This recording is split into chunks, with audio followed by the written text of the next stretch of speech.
7 hostages aboard that Air France jet hijacked last Sunday were freed today, but they stood nervously holding machine guns on the remaining 209.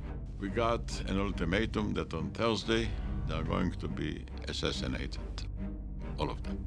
We had to plan within a very tight limit, something that had never been done before. This is our mission, this is our destiny, and we must do it. And the only ones that can do it, it's us. Time was running out, and the fear, anxiety, and frustration of the relatives of the Israeli hostages built out into an angry outpouring of emotion. We heard in the news that there was a rescue mission, and that the hostages had been freed, and that one officer had been killed. I said, why did they say one officer?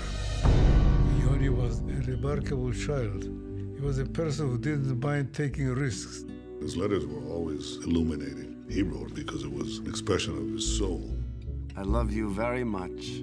I say it with a cry, with somberness, and with longing. Miss you, Yoni. Beloved, I believe with all my heart that it's extremely important that I be in the army now.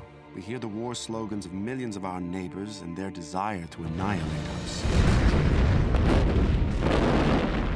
On one hand, achieving unachievable heights, and on the other hand, not possessing the simple things that make people happy.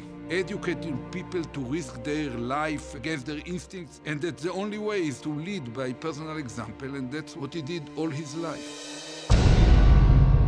Yoni and the officer who's sitting behind them are shooting at the guards. All of a sudden, from quiet, we go into full combat mode. Surprise is over. Yoni shouts, move, move, move, move, don't stop. He was moving ahead, making all of us follow him. I must feel certain that not only at the moment of my death shall I be able to account for the time I have lived.